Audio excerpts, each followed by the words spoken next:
Bom dia a todos, que a paz divina do Mestre Jesus esteja nos nossos corações agora e sempre. Hoje nós temos para nossa alegria, o querido amigo Pedro Lacerda, lá de Irmã Cheia, que vai nos falar sobre indulgência. Antes da gente passar a palavra para ele, como de hábito, fazer a leitura de uma página do livro Pão Nosso, psicografia de Francisco Cândido Xavier pelo Espírito Emmanuel, capítulo 17, Intercessão. É uma carta de Paulo, na primeira carta dele aos Tessalonicenses, capítulo 5, versículo 25, que diz assim: irmãos, orai por nós. E aí Emmanuel explica isso. Muitas criaturas sorriem ironicamente quando se lhes fala das orações intercessoras. O homem habituou-se tanto ao automatismo teatral que encontra certa dificuldade no entendimento das mais profundas manifestações da espiritualidade. A prece intercessora, todavia, prossegue espalhando benefícios com seus valores inalterados. Não é justo acreditar, seja essa oração um incenso bajulatório a derramar-se na presença de um monarca terrestre, a fim de obtermos certos favores. A súplica da intercessão é dos mais belos atos de fraternidade e constitui a emissão de forças benéficas e iluminativas que, partindo do espírito sincero, vão ao objetivo, visando por abençoada contribuição de conforto e energia. Isso não acontece, porém, a pretexto de obséquio, mas em consequência de leis justas. O homem custa crer na influenciação das ondas invisíveis do pensamento. Contudo, o espaço que o cerca está cheio de sons que os seus ouvidos materiais não registram. Só admite o auxílio tangível. No entanto, na própria natureza física vê-se árvores venerandas que protegem e conservam ervas e arbustos, ali receberem as bênçãos da vida, sem lhe tocarem jamais as raízes e os troncos. Não ouvirem os bens da intercessão. Jesus orou por seus discípulos e seguidores nas horas supremas. Mais uma bela página de Emmanuel, nos mostrando quanto a oração realmente tem validade. Não só a nosso benefício, mas a benefício daquelas pessoas pelas quais a gente pede. Então nós vemos Paulo, nos lembrando aqui dessa necessidade de pedir pelos outros, porque ele diz nessa carta aos Tessalonicenses: irmão, orai por nós. Então, ou seja, ele pedindo inclusive orações para as tarefas dele, para tudo aquilo que nós sabemos que ele fez depois. Lembrando que o universo vibra o tempo todo, que nós temos ondas aqui imperceptíveis, que a gente não consegue ver, mas elas estão aqui presentes. E quando a gente ora, na realidade, essas orações, essas preces vão através dessas ondas e atingem o seu objetivo.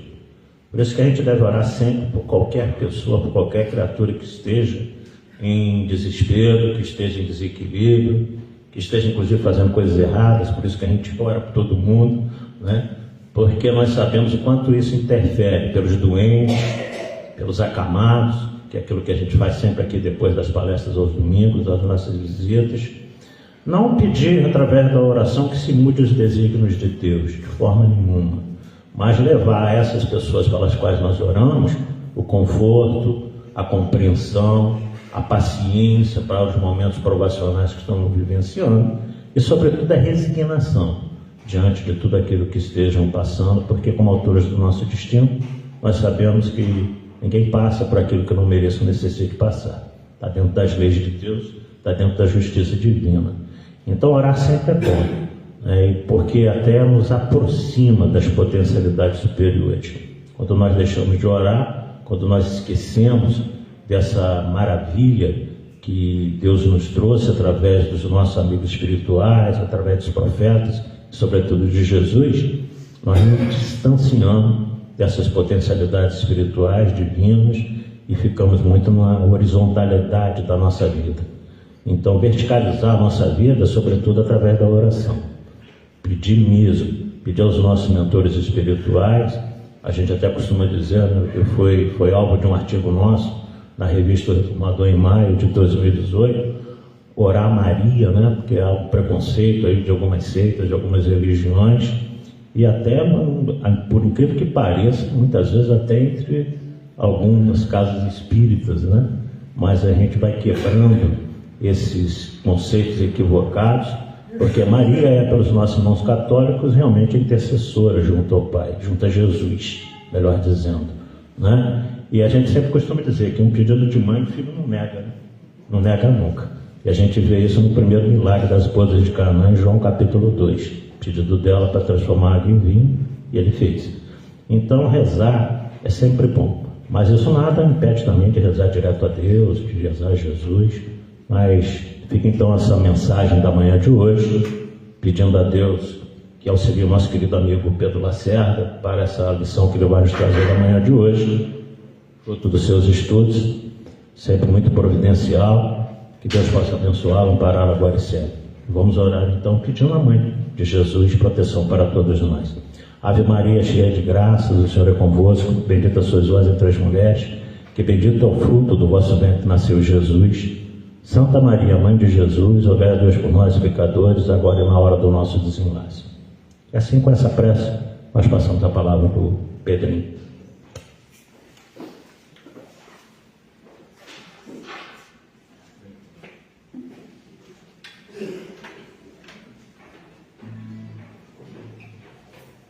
Boa noite, bom dia, meus irmãos.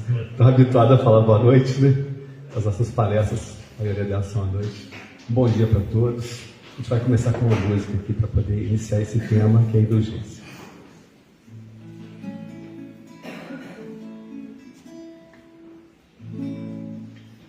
Senhor, nos permita cantar, mesmo que a dor queira calar nossa voz.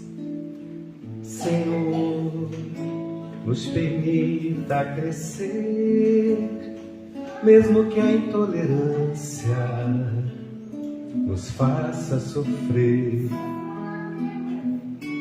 Dá-nos o remanso das águas, dos leitos dos rios, das orlas dos lagos. Dá-nos, Senhor, paciência para curar nossas chagas.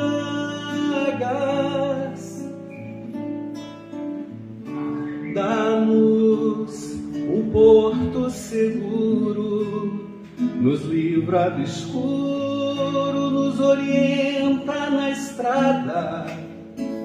Dá-nos, Senhor, paciência para curar nossas chagas.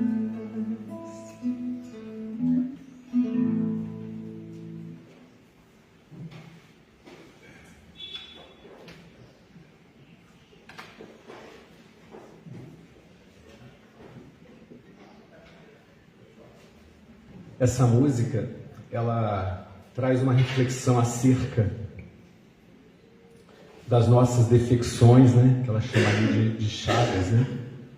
As nossas chagas morais, as nossas limitações, as nossas dificuldades, que devem ser o nosso alvo, né? A nossa meta. E a partir desse entendimento, dessa busca, dessa visão daquilo que a gente precisa se curar, né? Das chagas que a gente precisa vencer, das dificuldades que a gente precisa transformar, a gente então buscar a nossa melhoria, o nosso crescimento, o nosso aprimoramento. Mas a gente sabe que não é bem assim que a gente se comporta normalmente, né? A gente costuma ter uma visão muito mais amplificada para poder enxergar as dificuldades alheias. Eu me lembro, assim, numa das palestras do Alberto Almeida, ele comenta que quando ele atende um casal, por exemplo, lá na psicoterapia, a dificuldade do marido é a esposa. A dificuldade da esposa é o marido. É como se a gente dissesse assim, ó, a culpa do nosso casamento infeliz é o outro. Então a gente costuma, nessa nossa esse nosso posicionamento, né? Colocando fora de nós as dificuldades, colocando fora de nós os obstáculos a serem vencidos. A gente sempre coloca a felicidade longe, a gente coloca também aquilo que é o obstáculo, a dificuldade, também fora da gente. E a gente sabe que a gente não vai modificar ninguém, né, pessoal? A gente não modifica ninguém. A gente tem nossos filhos, a gente sabe que eles são espíritos milenares que reencarnam nos nossos lares e eles vêm trazendo já suas vivências, sua bagagem de experiências, e a gente vai influenciar de alguma maneira, e Deus espera que seja de uma maneira positiva para que eles possam alavancar o progresso que todos nós precisamos realizar, sobretudo nessa fase onde a gente sofre tanto por conta das nossas imperfeições. Mas quantas vezes a gente projeta o nosso ser na vida dos nossos filhos? A gente às vezes quer escolher para eles até a profissão, sem respeitar aquilo que eles têm como propensão. Então a gente não transforma ninguém, mas a gente transforma nós mesmos. Então, nesse sentido, a gente tem que compreender que a indulgência que a gente tanto aplica para nós, porque a gente sempre tem uma justificativa para aquilo que a gente faz, a gente sempre tem uma desculpa. Então essa indulgência, ela na verdade, ela precisa ser praticada, ela tem que ser um exercício constante, onde a gente aprenda a olhar para o nosso semelhante e aplicar essa virtude. Então tem uma definição aqui de dicionário, né, que a gente trouxe, que a indulgência, ela é uma qualidade humana. Eu vou tirar por enquanto aqui, enquanto eu não pego o violão. Então ela é uma qualidade humana bastante louvável, porque ela representa a bondade e a capacidade de ser tolerante perante as ações ou particularidades das outras pessoas. Então olha que interessante. É a capacidade de ser tolerante diante das ações ou particularidades das outras pessoas, né? E aí cada um de nós tem que avaliar como é que a gente tem se comportado, né, no nosso dia a dia diante das particularidades dos outros. Na nossa vida em casa, no trânsito, no trabalho, na casa espírita. Como é que a gente tem se comportado? Porque a indulgência é importante. E a gente vai tentar entender o porquê que ela é importante, ou falar um pouquinho disso nessa manhã, né? Então a indulgência, ela é relacionada com a clemência, a tolerância e o perdão, que são virtudes que também estão relacionadas com a indulgência. Ela está relacionada com o ato de compreender e perdoar falhas e imperfeições dos outros. É a prática da caridade e da benevolência, buscando auxiliar e amparar aqueles que estão em dificuldades ou cometendo erros. A gente já, como eu falei, a gente costuma ser assim conosco, costumamos ser assim também com os nossos. Então, por exemplo, às vezes o nosso filho, ele está enfiado numa enrascada, e a gente às vezes é indulgente com ele. Com o filho do vizinho, não. A gente já considera que ele agiu daquele jeito porque ele é mau. Já o nosso filho, a gente diz assim, não, ele agiu assim porque está influenciado pelos amigos.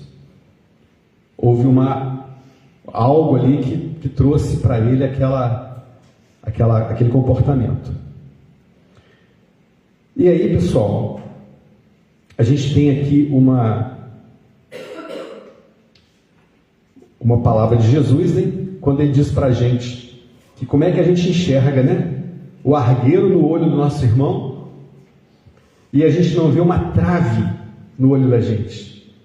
Ou então a gente diz para o nosso irmão, né, deixa-me tirar o argueiro do teu olho, vós que tens uma trave, nós que temos uma trave no nosso olho.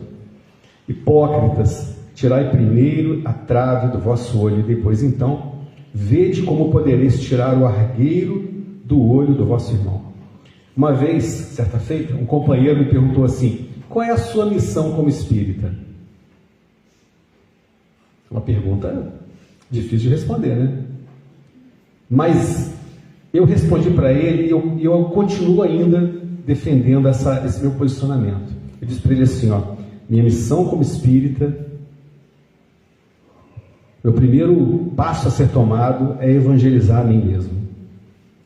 Porque se eu não fizer isso, ou se eu não estiver trabalhando nesse sentido, tudo o mais perde o sentido. Tudo o mais fica sem razão. Aí a gente passa a entender assim, ou olhar as coisas assim. Um orador, um palestrante espírita, um divulgador da doutrina, que no dia a dia a gente vê que aquele indivíduo, apesar de sermos todos nós imperfeitos, mas aquele indivíduo assim que ele não está se esforçando para vencer suas más tendências. Aí ele acaba sendo ou fazendo um desserviço para a doutrina espírita. Certa feita eu conversei com uma colega nossa do movimento espírita e ela disse assim para mim: Pedro, eu não era espírita e eu tinha aversão ao espiritismo.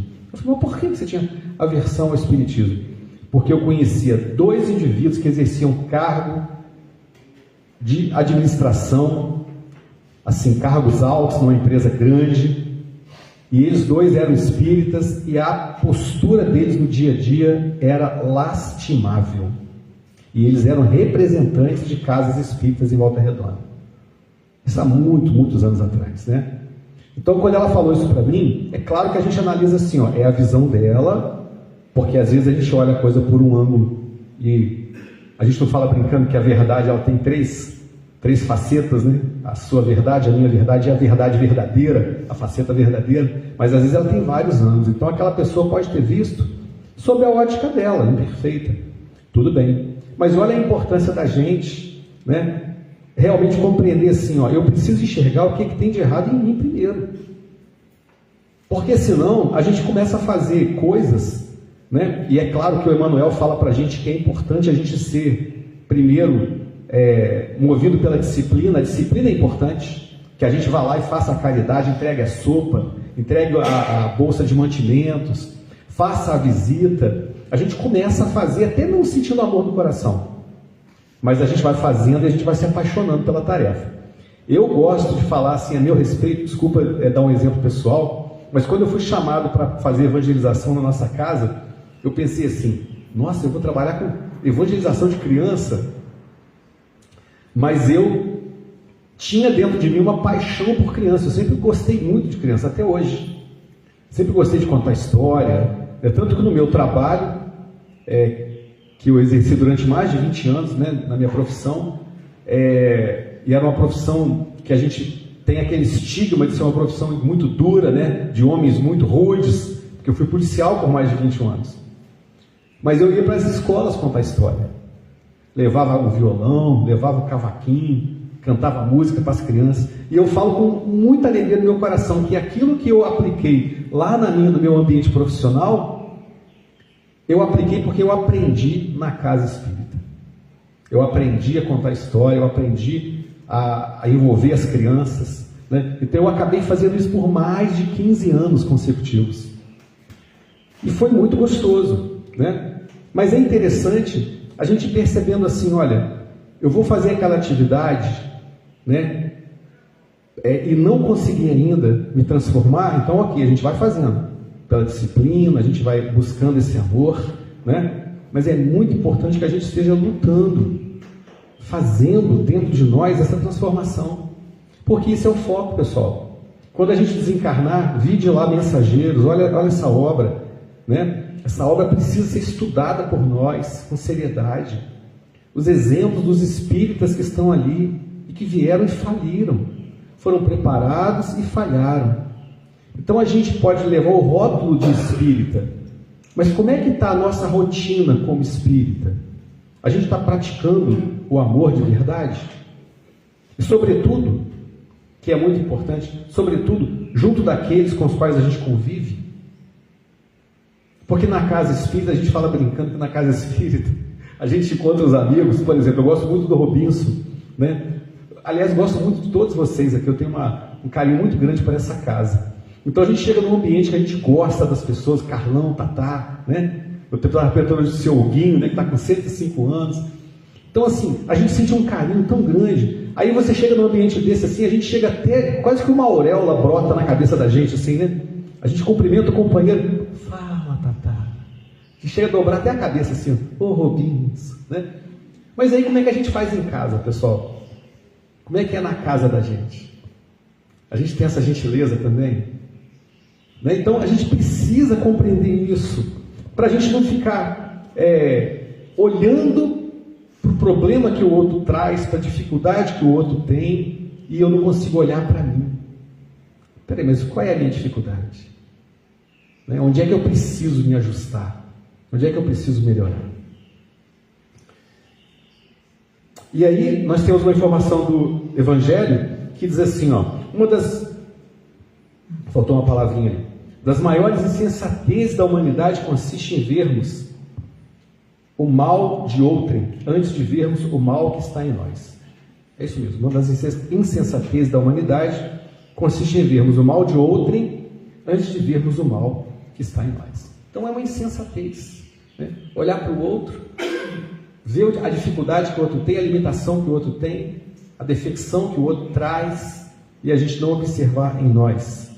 Esse é o convite que a doutrina espírita nos faz. Vamos olhar para dentro. Vamos olhar para dentro de nós. E aqui a gente tem aquela passagem muito conhecida da gente, né? Jesus e a mulher adúltera, né? Os escribas e fariseus trouxeram uma mulher que foi surpreendida em adultério. Foi colocada em pé no meio do povo e disseram a Jesus: mestre, essa mulher acaba de ser surpreendida em adultério. Ora, Moisés, pela lei, ordena que se lapidem as adúlteras. Qual sobre isso a tua opinião? Diziam para o tentarem e terem que o acusar. Jesus, porém, abaixando-se, entrou a escrever na terra com o dedo. Como continuassem a interrogá-lo, ele se levantou e disse: aquele dentre vós que estiver sem pecado, atire a primeira pedra. Então aqui, a gente sabe que Jesus ele foi testado, tentado por nós, né, em diversas oportunidades, para que ele pudesse entrar em contradição, né? E Jesus, um espírito perfeito, ele não ia ser enganado por nós, né? Ele sabia tudo que a gente estava querendo fazer. É igual criança. A gente, quando olha para uma criança, a gente não olha para ela e percebe a intenção dela. A minha mãe dizia assim: você chega da rua e eu sei que você aprontou alguma. Pela cara da gente ela já sabia. Jesus olha para a gente a mesma coisa, né? Ele já sabe o que a gente está aprontando, o que a gente está querendo fazer. Então ele não ia se deixar enganar, com certeza, né? Mas tem uma série de coisas que tem que ser avaliadas aqui, né? Olha que interessante. A mulher foi pega em adultério, né? A mulher tinha que ser lapidada. Aí a gente questiona assim: mas e o homem que estava ali, né? Também junto com ela cometendo adultério, ele não foi levado? É isso? A gente sabe que essa sociedade é uma sociedade onde as mulheres, gente, elas eram praticamente negociadas. Se a mulher hoje está lutando pelos direitos, tenta imaginar a mulher ao tempo do Cristo, naquela sociedade judaica. O negócio era muito, muito, muito difícil para ela. Então, até para o próprio Cristo defender aquela mulher, ele tinha que ter uma saída muito inteligente, né? Porque ele estava colocado entre a cruz e a espada. Se ele fala que tem que lapidar, pronto, ele está contrariando a sua lei, a lei de Deus, né? Aquela que ele trazia, a lei do amor. Agora, se ele fala que tem que perdoar, então está contrariando a lei de Moisés. Então ele diz assim, olha, para a mulher: onde estão os que te acusavam? Né? Ninguém te condenou? E ela diz não. E ele fala: também eu não te condenarei, vai-te e de futuro não tornes a pecar. Então essa mulher aí, ela pode ser comparada à nossa própria humanidade. Humanidade que erra, a gente pode dizer assim, ó, erra descaradamente, que é a palavra que a gente gosta de usar. Nós erramos descaradamente e nós achamos que nós estamos aí com a bola toda, né?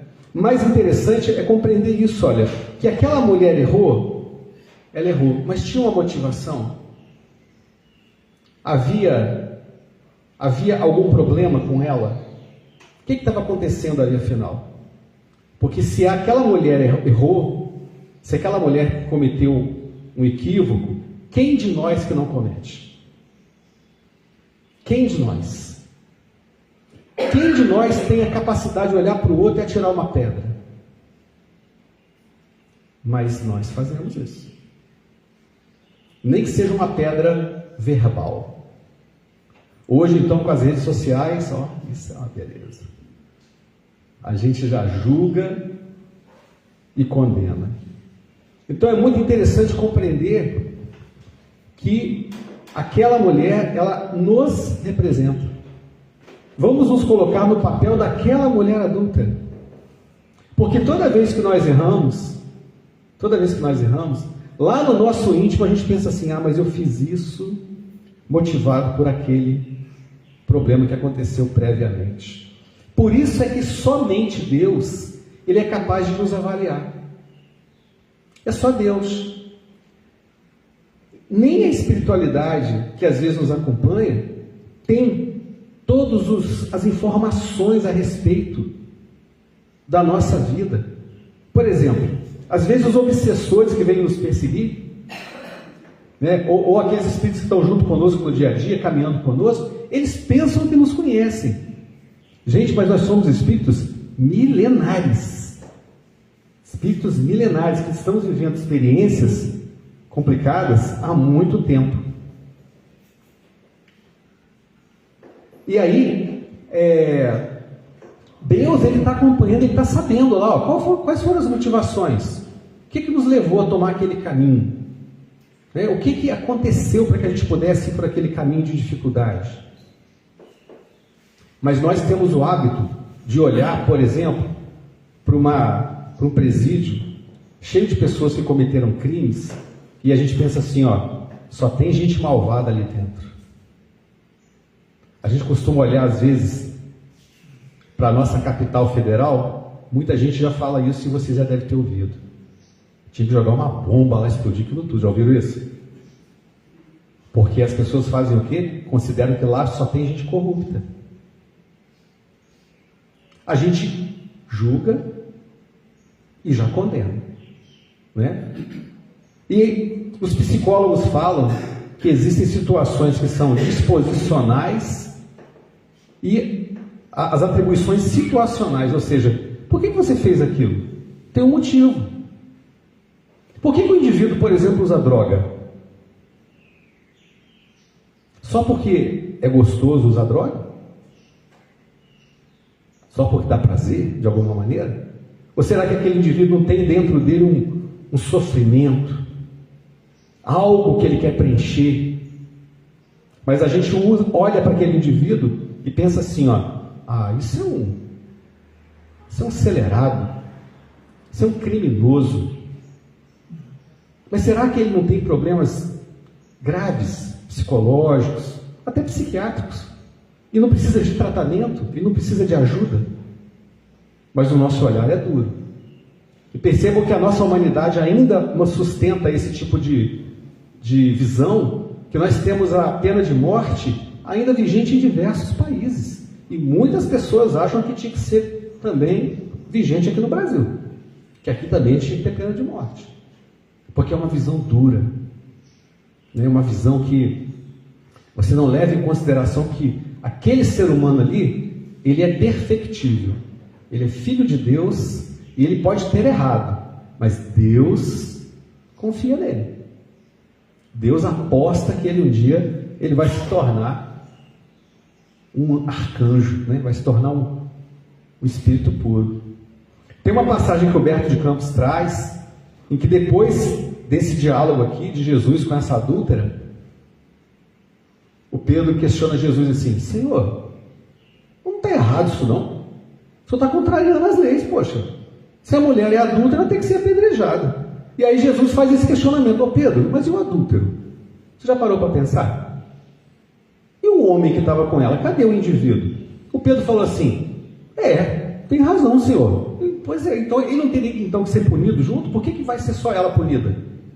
Estou falando com as minhas palavras aqui, né? Aí o Pedro falou assim: é verdade. E de repente chega uma mulher, que era a tia dela, e fala assim: a minha sobrinha, ela estava sendo realmente envolvida, enganada por um homem, que levou ela para o adultério. Aí o Pedro fala: a senhora sabe quem é esse homem? Vamos lá agora para a gente poder dar um sacode nele também. E aí Jesus fala assim: Pedro, pega leve, Pedro. Mas o Pedro era muito empolgado, né? E ela: então vem comigo que eu vou mostrar para vocês. Aí Pedro foi atrás e Jesus acompanhou também. Aí, gente, aonde que eles vão parar? Onde que estava o homem? Lá na casa do Pedro. o homem que estava lá com aquela adúltera, ele era um parente da esposa do Pedro, uma pessoa que vivia com ele, comia na mesa com ele, e que ele tinha consideração. Então, naquele momento, quando ele olhou aquele homem, o que ele foi com ele? Indulgente, né? Porque era amigo dele, era parente da esposa. E aí, naquele momento, Jesus falou assim: está vendo, Pedro? Como é que é o nosso posicionamento? É complicado, né? E Jesus vai dizer para a gente que o homem da terra, ele é mais ignorante do que mal. Mas no nosso julgamento, a gente olha lá, né, para o presídio e pensa assim: ó, só tem gente má ali dentro. A gente não para olhar a história de cada um, mas Deus nos conhece a todos. Deus sabe das nossas motivações. Então, a gente vai ter no Evangelho essa explicação: olha, que esse atira a primeira pedra, aquele que estiver isento de pecado, faz da indulgência um dever para nós, porque ninguém há que não necessite para si próprio da indulgência. Então, quem não necessita da indulgência? Quem não se engana? Quem não se equivoca? Quem não erra? Né? Uma vez eu cheguei em casa, encontrei a minha filha de 3 aninhos com o narizinho ralado. Aí eu falei com a minha esposa assim: poxa, né, você deixou ela cair. E ela falou: Pedro, mas foi muito rápido. De repente ela tropeçou, caiu, ralou o nariz. Aí eu falei assim: ah, mas se eu estivesse perto, eu não deixava ela cair. Gente, sabe aquela história do castilho que vem a cavalo? A minha filha quase que instantaneamente tropeçou, caiu, ralou o nariz no mesmo lugar. E eu não consegui segurar. Aí a minha esposa falou: ah, muito bem, você conseguiria segurar, né? Então a gente julga o outro, pensa que a gente não incorreria naquele equívoco, naquele erro, naquela situação, e nós todos necessitamos de indulgência. Todos necessitamos. A indulgência nos ensina que não devemos julgar com mais severidade os outros do que nos julgamos a nós mesmos, nem condenar em outrem aquilo de que nos absolvemos. Antes de profligarmos a alguém uma falta, atribuirmos a alguém uma falta, vejamos se essa mesma censura não pode ser feita a nós mesmos, né? Nesse trabalho, como eu falei para vocês, da atividade de segurança, a gente dizia assim, ó: o policial, ele tem lá a atribuição legal dele de, por exemplo, multar uma moto, um indivíduo que passou ali de moto sem capacete, né? Porque está no Código de Trânsito, está dentro da lei. Mas o policial pode andar sem capacete? Ele pode andar de moto sem capacete? Porque aí ele perde a autoridade moral. Ele tem uma autoridade legal para exercer, mas ele tem que ter autoridade moral para fazer aquilo, né? Então, se a gente está inserido naquele mesmo problema, onde é que está a nossa autoridade, então? Até para ajudar alguém, para você estender a mão para alguém. Eu gosto de falar nisso, pessoal, e falo abertamente assim, eu não estou acusando ninguém, eu só estou fazendo uma reflexão, né? A gente aprendeu com o Ricardo Cunha, que já desencarnou, que as drogas, que hoje é praticamente uma epidemia no mundo todo, né? A pandemia de uso de droga. As drogas, elas têm portas que abrem para o consumo, né? E uma dessas portas é o uso de álcool, o uso de cigarro. Ele dizia assim, ó: dificilmente você vai encontrar alguém que não usa bebida alcoólica, alguém que não usa a cocaína, por exemplo, que não use bebida alcoólica.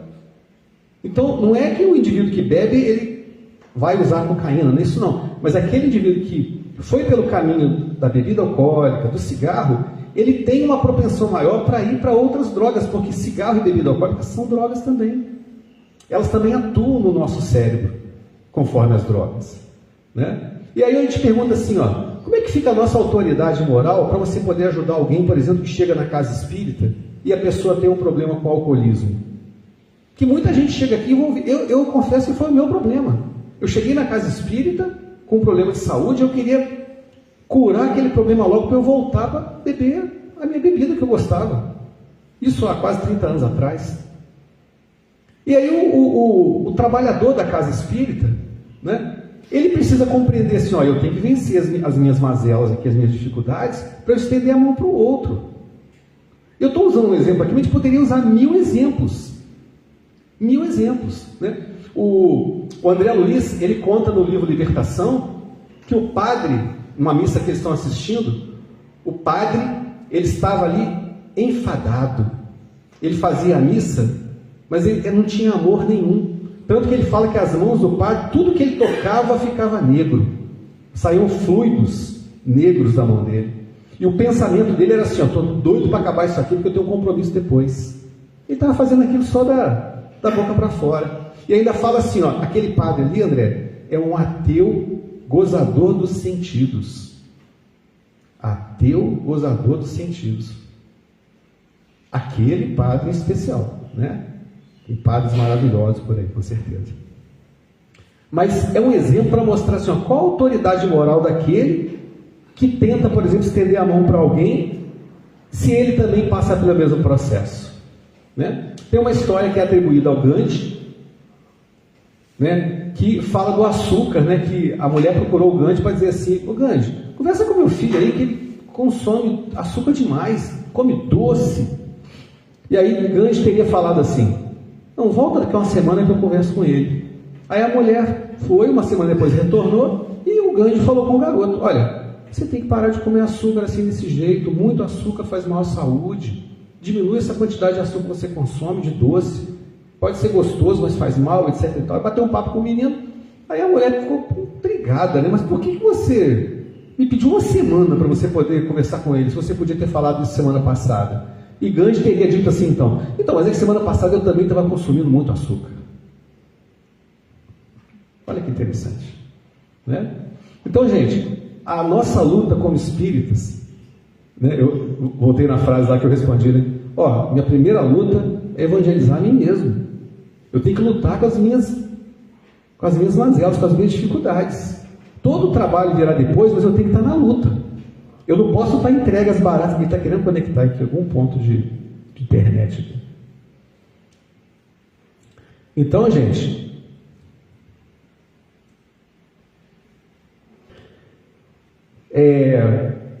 essa sentença, né, faz da indulgência um dever para nós outros, porque ninguém há que não necessite para si próprio da indulgência, nenhum de nós. A indulgência não vê os defeitos de outrem, ou se os vê, evita falar deles, divulgá-los. Aí alguns vão dizer assim: então eu não posso enxergar o mal que existe, porque o mal existe, tá, pessoal? O mal com L existe, o mal está por aí. A gente não vai ser romântico de dizer assim: não, o mundo é maravilhoso, não tem maldade. Não, tem maldade por aí, tem perversidade. Só que a indulgência, a gente vai entender em que sentido que a gente vai divulgar essa maldade ou comentar sobre ela, né? Mas a indulgência, ela se vê o defeito do outro, ela evita falar. Evita falar. Ao contrário, oculta-os a fim de que se não tornem conhecidos, se não dela unicamente. E se a malevolência os descobre, tem sempre pronta uma escusa para eles. Escusa plausível, séria, não das que com aparência de atenuar a falta, mas a evidenciam com pérfida intenção. Está no Evangelho, no capítulo 10. Então, como a gente comentou aqui, as nossas condutas não costumam ser essas. Às vezes, dentro de casa, com os nossos próprios filhos, a gente já vai vendo o comportamento deles e com a intenção, né, de educar, a gente às vezes já começa ali, a ser cruel com o filho da gente. Você é bagunceiro, você é desmanzelado. Não é assim que a gente às vezes faz? A gente estava comentando sobre a questão do bullying. Bullying, que é uma coisa muito difícil na escola, que umas crianças atacam as outras, né? Mas às vezes aquela criança que ela pratica o bullying, gente, ela sofre bullying dentro de casa. Às vezes os próprios pais, né, eles já estão praticando bullying com aquela criança. A violência. Às vezes a criança é violenta na escola porque dentro de casa ela sofre violência. Ela vai ser educada naquele sentido, ela acha que as coisas se resolvem na violência. E a indulgência não é que a gente não vai dizer para o outro, não é? Mas de que maneira nós vamos dizer? Qual é a forma de dizer isso? É você falar abertamente? Vamos supor, descobriu um problema do Robinson. Eu vou pegar o microfone aqui e vou falar na frente de todos? Como é que vai ser isso aí? É isso que o Espiritismo vem trazer para a gente. E tem uma outra questão que é importante. Eu botei aquela vaquinha ali, porque essa vaquinha do lado de cá, pessoal, ela é toda malhadinha, né? Mas será que ela é a malhadinha do lado de lá? Pode ser que ela seja toda branquinha, na verdade. Já viram assim, um bicho que ele tem umas manchinhas de um lado e do outro lado não tem? Então a gente olha para certas situações e você pensa assim, eu estou vendo isso aqui, com o meu olhar que é limitado. A minha visão é limitada. E às vezes aquilo não representa a totalidade daquele processo. O Humberto de Campos também fala numa das suas obras, tudo isso aqui que eu falo de Jesus, pessoal, está naquele livro No Roteiro de Jesus, só que ali é um compilado, são vários livros de onde ele tira as passagens do Cristo. Numa das obras, ele fala que o Tomé pede uns esclarecimentos para o Cristo. E aí Jesus vai e marca na casa do Pedro para bater um papo com ele, eles saem caminhando. Quando eles saem da casa do Pedro de manhã cedinho, Jesus e Tomé, eles dão de cara com o indivíduo embriagado, caído no chão. Aquele indivíduo é o Jonas. E aí Jesus começa a ajudar o Jonas. O Tomé, na hora, ele fica aborrecido, porque ele pensa assim, Senhor, isso é o Jonas, isso é um beberrão inveterado, o Senhor vai ajudar ele aqui agora, amanhã ele vai estar aqui bêbado de novo. E aí Jesus fala assim para ele, mas você não sabe o motivo pelo qual ele se embriaga todo dia. Como a dizer assim, eu sei por quê que ele se embriaga todo dia. Eu sei por quê. Ele merece a piedade. Ele merece que a gente trate ele com piedade. Mas essa é a visão que a gente tem. Se a gente passar, por exemplo, na esquina e ver aquela garotada usando droga, será que a gente tem um olhar de piedade, esse olhar de Jesus? Ou será que a gente olha e já condena? Será que a gente olha e pensa assim, olha que bando de à toa? Eu não estou dizendo que a maldade, o vício, ele não existe. Mas como é que é a nossa visão? Né? O que aconteceu no momento em que estava lá o Estevão sendo trucidado pelas pedradas depois da condenação do Saulo? Jesus apareceu, e segundo Emmanuel, na obra Paulo Estevão, apareceu para o Estevão, que já estava quase desencarnando, e olhou para o Saulo. O olhar dele era um olhar melancólico, era um olhar de piedade, porque Jesus nos olha com piedade, que ele pensa assim, o Pedro está lá fazendo um monte de bobagem, está metendo os pés pelas mãos. Jesus olha para mim e fala assim, coitado do Pedro, ele está se enroscando para o futuro, está arrumando cada problema aí para ele, não é assim? Esse é o olhar do Cristo. Mas como é o nosso olhar? Então o convite que Jesus nos faz, que a doutrina espírita nos faz, é esse. A indulgência, ela não se ocupa com os maus atos de outrem, a menos que seja para prestar um serviço. Mas mesmo neste caso, tenha o cuidado de os atenuar tanto quanto possível.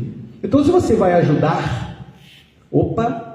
então peraí, eu preciso ajudar, então eu vou ter que observar aquilo que o indivíduo está fazendo, mas eu vou prestar um serviço, né? E mesmo assim, tenha o cuidado de atenuar o tanto quanto possível. Não faz observações chocantes, não tem nos lábios censuras, apenas conselhos, e as mais das vezes velados.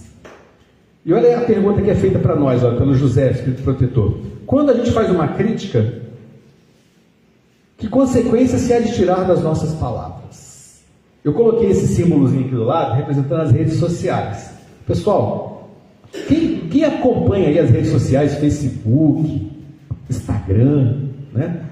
O que vocês têm achado da postura das pessoas, por exemplo, em relação a essa polarização política, não só no Brasil, mas no mundo? As pessoas têm sido generosas umas com as outras? Dóceis, gentis. Gente, até os espíritas se colocam ali de uma maneira dura. Emmanuel tem uma página que se chama Administradores. nessa página, ele pega uma fala do Pedro que diz assim, ó, honrai o rei. E ele fala assim, ó, isso não é servilismo não. Isso não é servilismo. Mas a gente tem que compreender que aqueles que vêm na terra para poder exercer a função de administradores, seja numa empresa, seja no poder público, gente, às vezes eles não têm amizade nem dentro de casa. A perseguição a eles já começa no lar e vai por todo o caminho da estrada da vida deles. E às vezes nós somos muito duros para poder criticar. Até na casa espírita, sabia? Às vezes tem lá aqueles administradores da casa espírita, que a casa espírita não tem sacerdote, mas tem administradores. Tem gente que está administrando, né?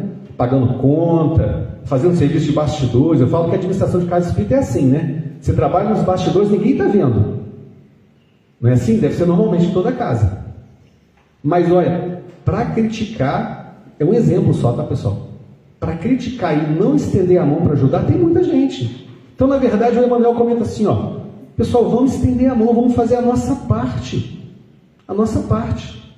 Lá no livro Jesus no Lar, Jesus conta uma história que um povo queria destronar o rei. Todo mundo insatisfeito com o rei. E aí eles procuram um profeta. O profeta pede uns dias porque ele ia consultar os anjos. E aí o Espírito vem e fala para ele assim, ó, vai lá e convive com o rei, para você saber o que ele vive. O profeta se empregou no palácio e descobriu que o rei era o último a dormir, o primeiro a acordar, não tinha hora para comer, cercado de bajuladores ou de gente falsa, pessoas que queriam puxar o tapete dele a qualquer momento, né? Tinha problemas de saúde que ele não conseguia nem cuidar direito. Então era um assédio imenso, ou seja, talvez fosse o indivíduo do reino que mais sofria.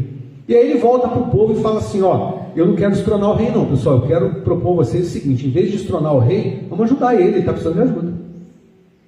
E aí a gente para pensar assim, nós estamos ajudando as pessoas nas suas dificuldades? Porque nesse caso aí, por exemplo, como é que a gente poderia ajudar? A gente fazendo o nosso papel, cumprindo as nossas tarefas, os nossos deveres. Às vezes deveres pequeninos, né? Eu comentei que eu morava aqui no Eucaliptal, não estou morando mais, mas na subida do Eucaliptal, na rua principal, o pessoal jogava entulho, sofá velho, guarda-roupa velho. Aí vinha a prefeitura, limpava aquilo tudo. Daqui a pouco tá lá o pessoal jogando entulho ali de novo, e eu pensava assim, meu Deus, gente, que situação complicada, porque entulho você tem rato, né, inseto, aí na hora da chuva desce aquela sujeira toda, entope os bueiros, é um sofrimento para todos nós. E o pessoal, em vez de dar uma destinação correta naqueles entulhos ali, ficava jogando ali na via pública. Então é enxugar o gelo, né? É um exemplo só, que muitas vezes a gente não colabora, a gente não participa, porque a vida é coletiva. Então a gente precisa compreender que tudo que eu faço acaba influenciando também na vida do outro. Rapaz,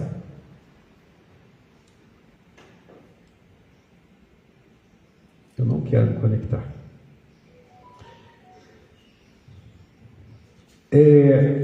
Então ele pergunta, né, quando criticais, que consequência há de se tirar? A de que não tereis feito o que reprovais, visto que estáis a censurar, que valeis mais que o culpado, ó homens.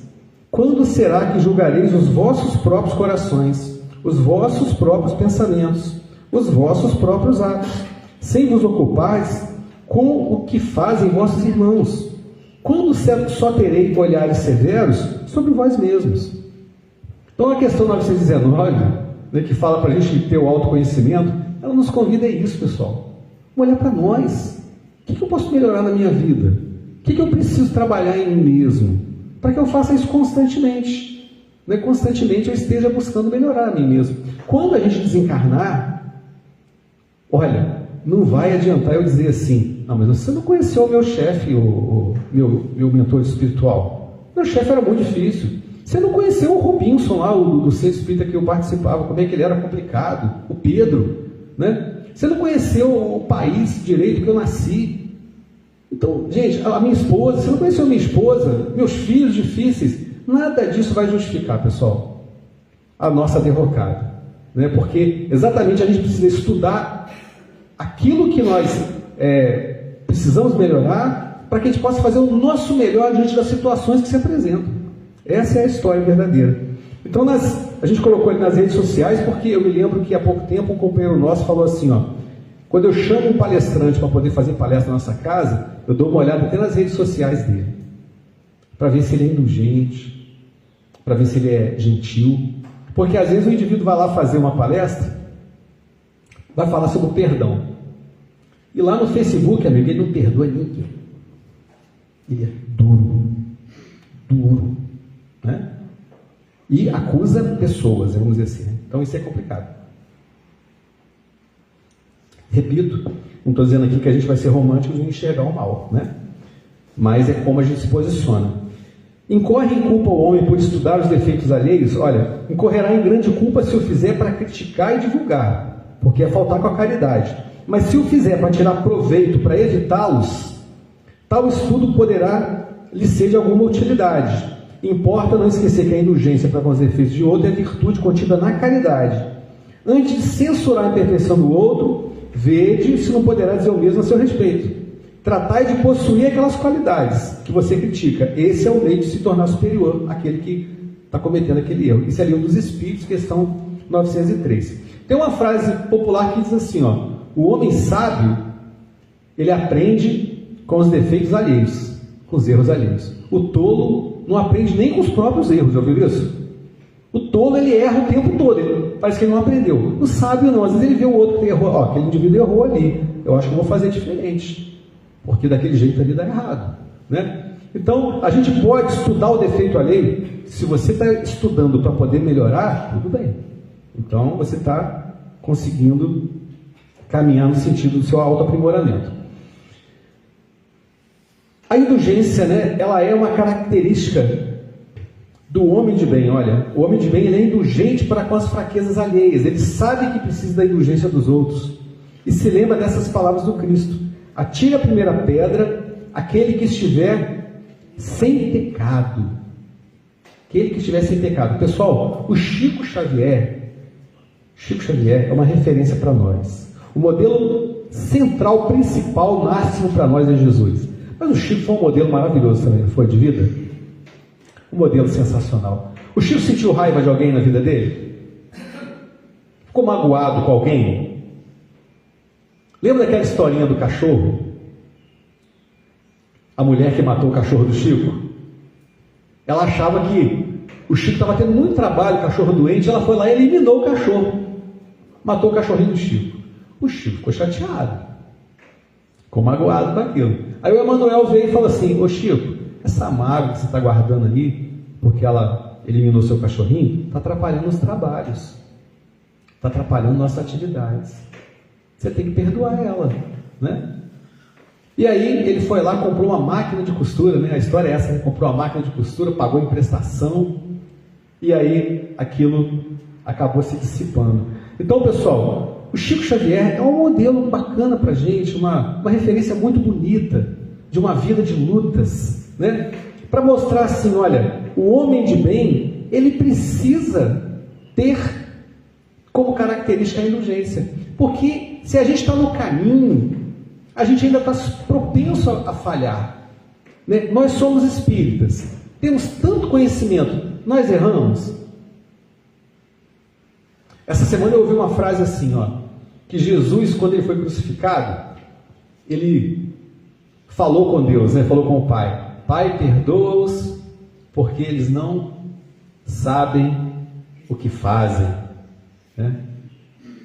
E aí, se Jesus talvez hoje tivesse a mesma situação, talvez ele pudesse mexer um pouquinho nessa frase e dizer assim, Pai, perdoa-os, porque eles não fazem o que sabem. Nós sabemos tanto, pessoal, temos tanto conhecimento, mas será que estamos praticando, né? Será que estamos aí já aptos a sermos chamados de candidatos a homens de bem?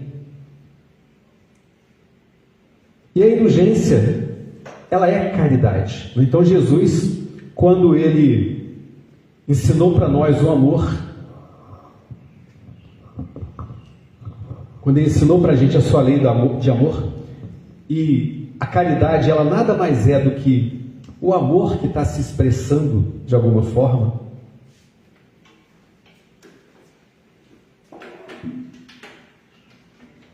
E a gente precisa desvincular essa caridade, que é esse amor em movimento, só das ações, pessoal, que se manifestam no campo das exterioridades. A gente sempre imagina que ser caridoso é estar doando alguma coisa material, a gente está participando de uma atividade, né? Na casa espírita, uma casa beneficente. A gente pensa que, isso é caridade, né? Mas, pessoal, a gente pode às vezes estar ali e o nosso coração ele pode estar longe. Isso é complicado. Quem trabalha em mediúnica sabe o que eu vou falar. Mediúnica, às vezes você fica ali 1h15, 1h30. O pensamento tem que estar elevado. A gente consegue manter o pensamento elevado o tempo todo? Eu brinco dizendo assim, gente, vamos pensar em Jesus. Aí tem gente que já lembra de Jesus na cruz, né? Já lembra de Jesus crucificado. Isso é uma brincadeira, tá? Mas é para mostrar como é que o nosso pensamento ele viaja. Aí a gente pensa assim, será que aquela cruz era de madeira de lei? Será que era de peroba? Ou era de pinos? Aí você lembra assim, rapaz, a porta lá em casa deu cupim. A madeira não era boa. E o nosso pensamento vai embora. É só para mostrar assim, o nosso pensamento, ele viaja. Então, estar dentro de uma atividade do bem é importante. Mas a caridade, ela está presente no nosso sentimento acima de tudo. Estou participando de uma atividade boa? Estou. Maravilha. Estou botando a caridade ali? Aí é outra história, né? E a indulgência, ela é caridade. Assim como a bondade, assim como o perdão. Então a gente vai compreender que aquele que ama de verdade, tudo que ele for fazer, ele vai botar o amor junto. Eu vou educar criança, vai ser com amor. Eu vou praticar a evangelização, vai ser com amor. Eu vou conviver com as pessoas, vai ser com amor, vai ser com caridade. E nesse convívio, eu preciso aprender a ser indulgente. Nós convivemos o tempo todo. O ser humano, até quando ele está sozinho, ele pensa em outras pessoas. Então, até no nosso pensamento, a gente precisa ser indulgente. Jesus, ele nos convida para que a gente possa ser luz, que possamos ser luzes onde estivermos, para que a nossa conduta, aquela que até ontem nos incomodava, porque todos que procuram uma casa espírita, com certeza, estão procurando de alguma maneira a transformação, a melhoria de si mesmos. Então, que a gente possa abandonar aquele homem velho e que a gente possa ser luz de verdade, que a gente possa ser o sal da terra, que a gente possa ser benevolente, que a gente possa aprender a perdoar e que a gente possa também ser indulgente.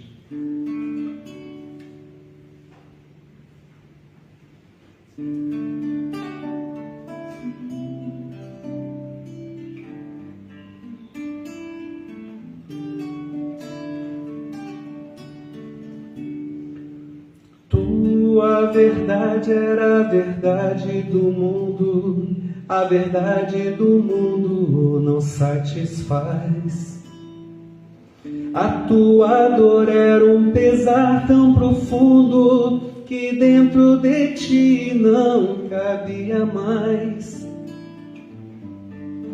Pega teu arado e prossegue sorrindo a tua tarefa.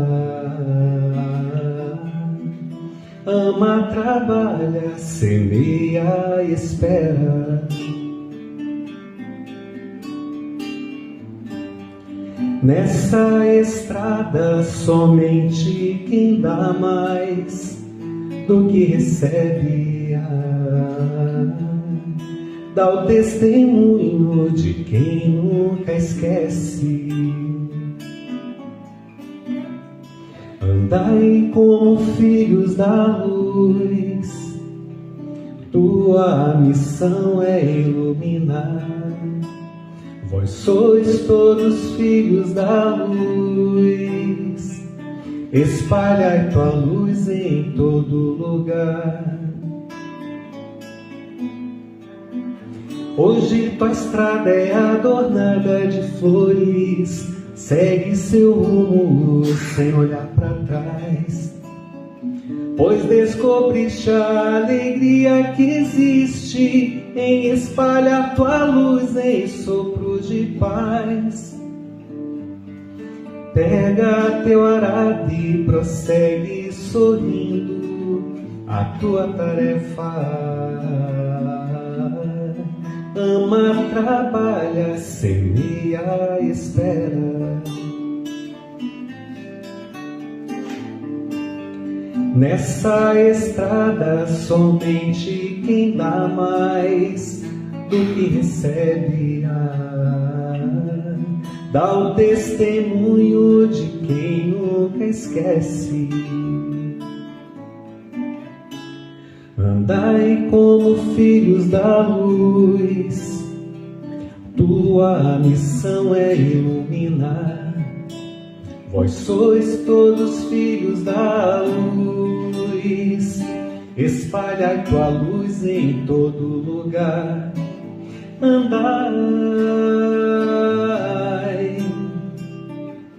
como filhos da luz, andai, tua missão é iluminar. Que Jesus nos abençoe a todos.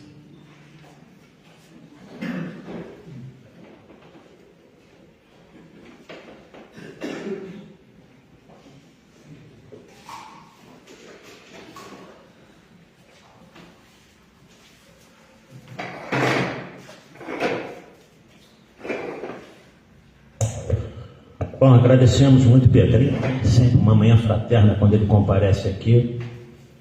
Uma mensagem muito bonita, de alerta a todos nós, né? A gente deveria pensar um pouco nisso mais com carinho. Já que ele me citou aqui, eu tenho direito à réplica, né? No momento aqui ele disse que achou um erro em mim. Eu sei que eu abro que era só um exemplo, mas que bom que ele achou um só, né? Porque são tantos, né? Mas lembrando a vocês, quarta-feira que vem o Carlos Luiz vai nos falar sobre o mandamento maior. E no domingo, dia 4, Maurício, lá de Resende, vai nos falar sobre dar a César o que é de César. Ok?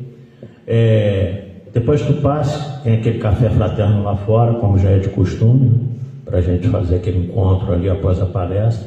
Lembrando vocês que as atividades estão no nosso quadro de aviso, e é um banner lá fora também. E nós estamos pensando, né, a diretoria está pensando nisso, a partir da segunda quinzena de agosto, a gente começar nas quartas-feiras aqui uma vendazinha de pizza frita para angariar recursos para casa, já que a gente não tem feito eventos, né, a casa necessita de recursos para se manter. Então a gente vai avisando já, desde já, sempre nas quartas-feiras. Domingo nós temos o lanche ali, e vender pizza no domingo também atrapalha o almoço de todo mundo, né? Já na quarta já não se faz janta e já aproveita, sai daqui levando ou comendo a sua pizza frita. É uma ideia que está crescendo, mas a gente necessita muito de colaboradores, o que é realmente uma dificuldade nas casas espíritas, aqueles que pegam realmente para fazer, mas a gente está contando aí com a ajuda de vocês. E cada dia a gente vai anunciando aqui, até a ideia de fato poder acontecer. Isso já acontece em várias casas, no Caminho da Luz, quando a gente fala lá, né? O rapaz passa até com cartaz na frente avisando, hoje tem pizza frita, ele anda para lá e para cá na frente da palestra, né? O Sheila já tem também essa atividade lá, tem sempre lá umas atitudes muito bons depois da palestra. Então isso é natural, porque as casas precisam realmente de recursos. E a gente só obtém através das mensalidades, que a gente pede também que, se possível, sempre coloque em dia, e dá essas atividades, né, extras que a gente faz para oferir recursos. Ok? Então nós vamos terminar essa primeira parte, agradecidos a Deus. Só lembrando aqui também, vocês sabem que me conhecem que eu não comento palestra de ninguém, de jeito nenhum, até porque a palestra do Pedrinho é completa, mas ele citou nessa questão realmente muito triste que está havendo na humanidade, não só no Brasil, das polarizações.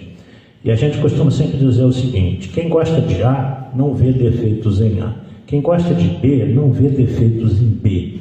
Mas acima dessas duas verdades, como o Pedro colocou, tem uma terceira, que é a verdade divina.